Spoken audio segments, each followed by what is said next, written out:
បាទជំរាបសួរបងជំរាបសួរបាទបាទសុំស្វាគមន៍បងមួយមកបាទខ្ញុំឈ្មោះខៀនទួប្រធានផ្នែកតំណែងតំណងសាធារណៈនៃមូលនិធិគន្ធវិភាគកម្ពុជាបាទអូចុះបងអាចប្រាប់បានទេថាស្តង់នៅខាងក្រោយនេះគឺមូលនិធិ 10000 រៀលសម្រាប់ 10000 នាក់ដើម្បីជួយកុមារមែនទេបងបាទស្តង់នៅខាងក្រោយនេះ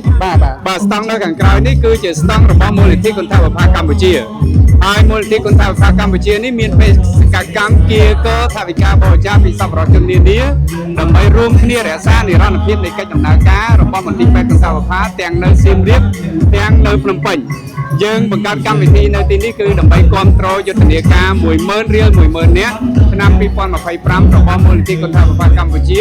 ដែលដឹកនាំនិងព្រួយផ្ដើមដោយផ្ទាល់ដោយលោកនាយកបណ្ឌិតបច្ចាំមនីហ៊ុនម៉ាណែតប្រធានកិត្តិយសនៃមូលនិធិគន្ធវិភាគកម្ពុជាអូបាទអញ្ចឹងឃើញថាថ្ងៃនេះឃើញថាមានបងប្អូនយើងចូលរួមច្រើនកុសកច្រើនមែនតើបង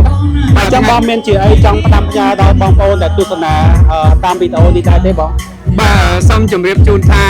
យុទ្ធនាការ 10000 រៀល 10000 នាក់ឆ្នាំ 2025 របស់យើងនេះមានរយៈពេល1ខែអញ្ចឹងសប្បុរសជនអាចបរិច្ចាគនៅទីនេះក៏បានបរិច្ចាគក្រោយមកក្នុងរយៈពេល1ខែនេះក៏បានក៏ប៉ុន្តែមិនមែនមានន័យថាចប់យុទ្ធនាការនេះមន្ទីរពេទ្យគន្ធវិភាគលែងត្រូវការលុយនោះទេដោយសារមន្ទីរពេទ្យគន្ធវិភាគគឺដំណើរការ24ម៉ោងក្នុងមួយថ្ងៃ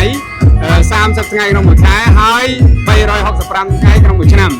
អញ្ចឹងបន្ទាប់ពីចប់យុទ្ធនាការនេះទៅខ្ញុំសូមអំពាវនាវឲ្យប្រជាពលរដ្ឋយើងបន្តបរិច្ចាគជូនមូលនិធិគន្ធវិភាគកម្ពុជាដើម្បីរួមគ្នានាំក្តីសង្ឃឹមនិងភាពញញឹមដល់ទារកនិងកុមារដែលតែងតែត្រូវការសេវាពិនិត្យនិងព្យាបាលជំងឺនៅមន្ទីរពេទ្យគន្ធវិភាគដោយឥតគិតថ្លៃ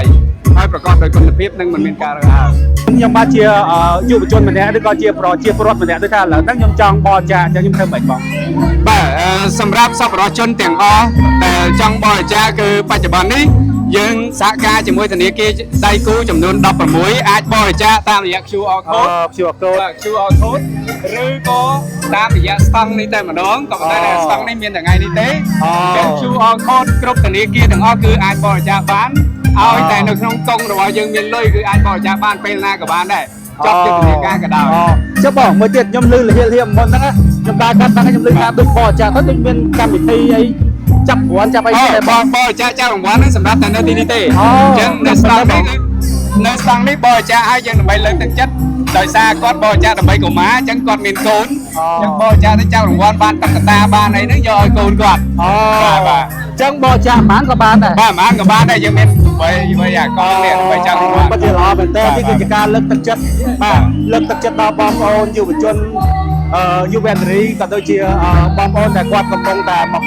ចូលរួមលេងនៅក្នុង Wall Street ផ្លូវការដាក់ផ្លូវថ្មើរជើងកុំភ្លេចមកចូលរួមទាំងអស់គ្នាបាទថាស្តង់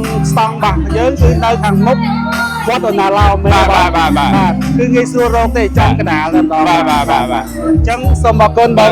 ចំណាយពេលវេលាផ្ដល់បទសម្ភាសន៍ដល់ក្រុមការងារយើងខ្ញុំជូនពរបងសុខភាពល្អសម្ដែងល្អជោគជ័យគ្រប់ភារកិច្ចការងារណាបងណាបាទអរគុណបាទអរគុណ